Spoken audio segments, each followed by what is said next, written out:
France کی جانب سے فلسطین کو باضابطہ طور پر ریاست تسلیم کیے جانے کا امکان. بخاری صاحب، اب فرانس کی جانب سے یہ سٹیپ لیا گیا ہے کہ ہم فلسطین کو جو ہے علیحدہ ریاست جو ہے وہ کہیں گے اور تسلیم کریں گے، اور اس حوالے سے جون میں ایک میٹنگ بھی ہونی جا رہی ہے، اور اس میں بھی کہا گیا ہے کہ ہم اس پوائنٹ کو آگے رکھیں گے کہ فلسطین ایک علیحدہ ریاست ہے.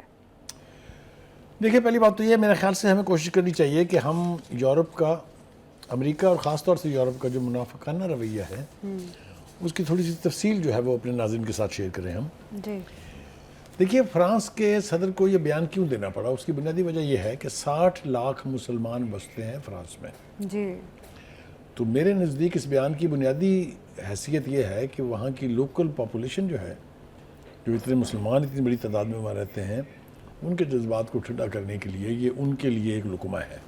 اچھا، کیوں میں یہ کیوں کہہ رہا ہوں کہ بھائی 50,000 سے زیادہ لوگ ہلاک کر دیے، شہید کر دیے اسرائیل نے. 2 لاکھ کے قریب لوگ زخمی ہو کے بچوں سمیت اور عورتوں سمیت زمین بوس ہو گئے. کدھر تھا فرانس تب؟ کون سی کوشش کی فرانس نے جنگ بندی کرانے کی؟ تو یہ میں سمجھتا ہوں کہ ٹوٹل منافقت پر مبنی رویہ ہے، کیونکہ کئی مہینوں سے اس کی بات ہو رہی ہے. یہ ابھی تازہ بات نہیں کی ہے انہوں نے. تو تسلیم کر کیوں نہیں لیا؟ ہمیں تو یہ بتایا جا رہا ہے جی کہ 150 کے قریب ممالک جو ہیں وہ فلسطینی ریاست کو تسلیم کر چکے ہیں. تو جب 150 لوگوں نے تسلیم کر لیا تو آپ نے کیوں نہیں کیا؟ اور اگر آپ کرنا چاہ رہے ہیں تو پھر اس کے حوالے سے وہاں جو جنگ ہو رہی تھی اس میں آپ نے خاموشی کیوں اختیار کی رکھی؟ آپ امریکہ اور نیتن یاہو کے طرفدار کیسے بن گئے؟ تو یہ جو منافقانہ رویہ ہے میں تو اس کو کنڈم کروں گا. میرا خیال یہ ہے کہ یہ صرف لفاظی ہے، اس میں کہیں سیریسنس مجھے دکھائی نہیں دیتی ہے. اور میں ان کا رونا تو جو رو رہا ہوں وہ تو سب کے سامنے ہے، لیکن میں اپنوں کا بھی تو رونا روتا رہتا ہوں نا کہ ہماری مسلمان لیڈرشپ جو ہے وہ کہاں چھپی ہوئی ہے، وہ کون سی بے حیائی اور بے حسی کی نیند سو رہے ہیں. آپ دیکھ رہے ہیں کیا حال ہو گیا ہے غزہ کا، کیا حال وہ کرنا چاہ رہے ہیں مغربی کنارے کا. کس طریقے سے وہاں کے جو گھنڈے ہیں اسرائیل کے، جن کو لا کے بستیوں میں بسایا گیا یہودیوں کو، وہ کس طرح وہاں کی خواتین کی بے حرمتی کر رہے ہیں، بچوں کو شہید کر رہے ہیں، جوانوں کے گھروں کو آگ لگا رہے ہیں. یہ سب منظرنامہ کس کو دکھائی نہیں دیتا؟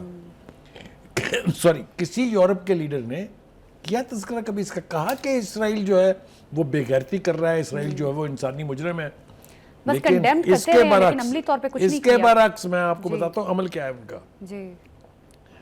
انٹرنیشنل کورٹ آف جسٹس نے نیتن یاہو کو مجرم قرار دیا ہے جینوسائیڈ کا، انسانی نسل کشی کا، اور وارنٹ گرفتاری جاری کیے ہوئے ہیں، جس کا مطلب یہ ہے کہ جتنے ارکان ممبر ہیں اس کورٹ کے، جو which are more than 150، ان ممالک میں وہ جب بھی جائیں گے گرفتار کر لیے جائیں گے.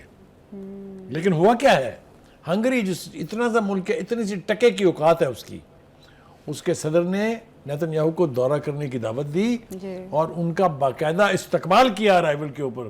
یہ ہے منافقت یورپ کی، یہ ہے اصل حقیقت یورپ کی. اسی طریقے سے ایک دفعہ نیتن یاہو کو مل چکے ٹرمپ الیکشن سے پہلے، اور 2 مرتبہ مل چکے ہیں ان سے حلف اٹھانے کے بعد as president of the United States. یہ منافقت نہیں ہے بلکہ ٹرمپ نے تو یہاں تک فیصلہ کر لیا کہ وہ ممبرشپ چھوڑ دیں گے اس کی international criminal court of justice کی. اور یار یہ رویے ہیں، انسانی لاشوں کو، بچوں کی لاشوں کو دیکھ کے آپ اتنے سنگدل ہیں، آپ اتنے رتھلیس ہیں کہ آپ کے کان پہ جوں نہیں ریگتی ہیں. آپ سپورٹ کر رہے ہیں اس بے غیرت شخص کی جو انسانیت کا قاتل ہے. آپ اس کے ساتھ کھڑے ہیں، آپ اس کو تحفظ دے رہے ہیں، آپ دنیا کے دوسرے ممالک سے اس کی خاطر دشمنی مول لے رہے ہیں. ایران نے امریکہ کو براہ راست کیا کہا ہے؟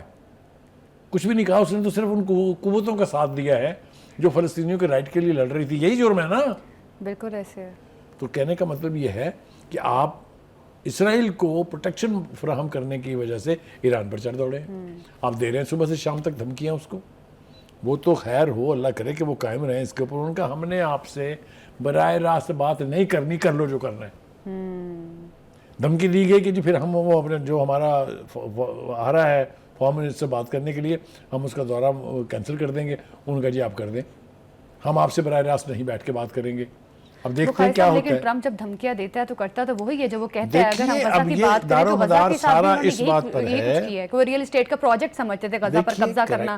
بالکل آپ ڈیل بھی ٹھیک جو ختم ہوئی ہے وہ ان کی وجہ سے ہوئی ہے بالکل آپ کیونکہ ٹھیک یہ ہے. اسرائیل کو پوری بیک کر رہے ہیں. تو اب ایران جو کر رہا ہے آپ کے خیال میں کیا ایران, ہم کئی بار پروگرام میں یہ بات بھی کر چکے ہیں, ایران کے اندر کیا اتنی سخت یا اتنی پوزیشن ہے کہ ایران اگر امریکہ کل کو حملہ آور ہوتا ہے تو ایران امریکہ کا مقابلہ کر لے؟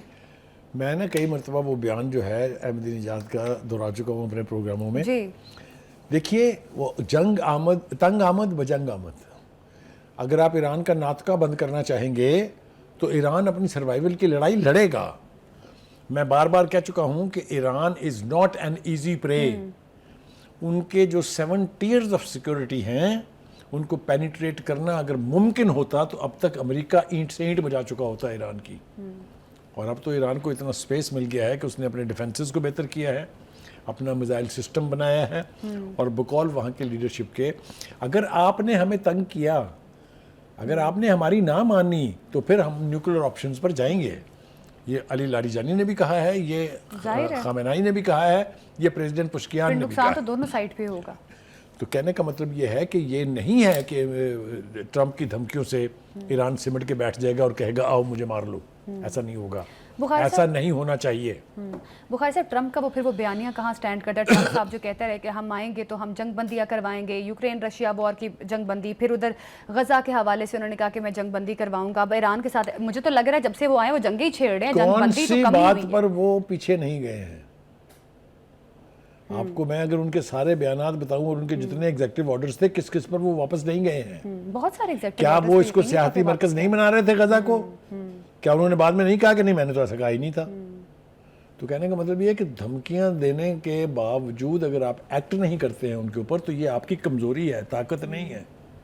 بخاری صاحب پھر وہ جس طرح سے کہتے تھے غزہ کے لوگوں کو کہیں اور ٹرانسفر کر دیا. اب انڈونیشیا والی اگر ہم دیکھیں کہ انڈونیشین صدر نے بھی کہا ہے کہ جنگ سے متاثرہ فلسطینیوں کو عارضی پناہ دینے کے لیے وہ راضی ہیں.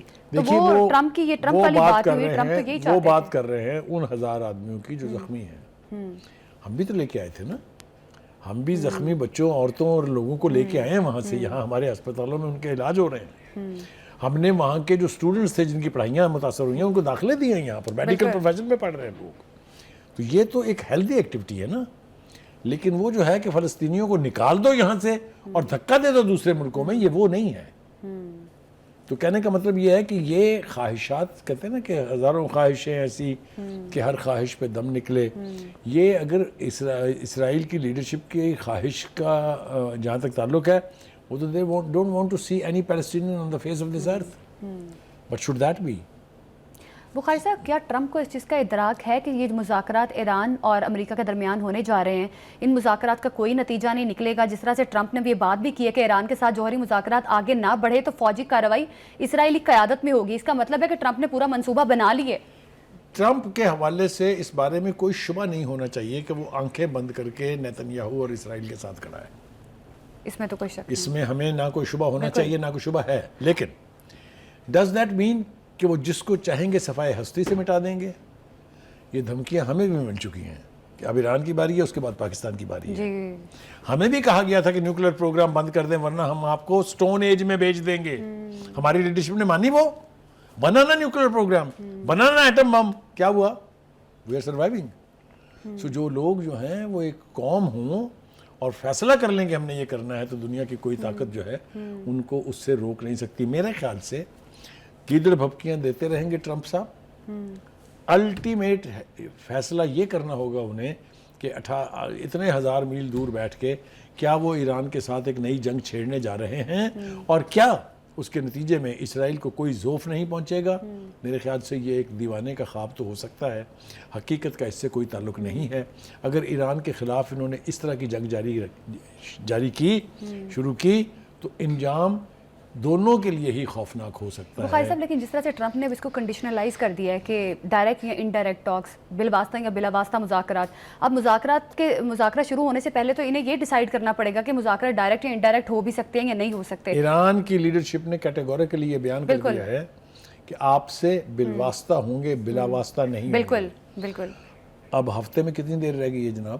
2 دن رہ گئے نا. وہ ابھی تک اپنے اس سٹیٹمنٹ کے اوپر اڑے ہوئے ہیں. آپ نے دیکھا آج بھی جو بیانات ہمارے سامنے ہیں, ہم بات بھی کر رہے تھے کہ نیتن یاہو نے اور جو ٹرمپ نے جو دھمکیاں دی ہیں اس کے جواب میں انہوں نے یہی کہا ہے ہم آپ سے براہ راست بات نہیں کریں گے، کیونکہ جب براہ راست بات کرنے کے لیے کنڈیشنز ہوں ظاہر ہے اور یہ کہا جائے کہ یہ بھی ہوگا یہ بھی ہوگا، تو یہ طریقہ کار اور یہ سسٹم گفتگو کا ہمیں نہ منظور ہے اور نہ ہم اس طرح کی گفتگو بالکل، کبھی یہ کریں طریقہ گے۔ کار کبھی بھی مذاکرات یا گفتگو کا نہیں ہوتا۔ اور ایٹمی مذاکرات 2 روز قبل واشنگٹن نے ایران پر نئی پابندیاں بھی عائد کر دی گئی ہیں۔ اب ہفتے کے روز ہونے والے مذاکرات جو ہیں وہ کیا رخ اختیار کرتے ہیں یہ دیکھنا ہوگا۔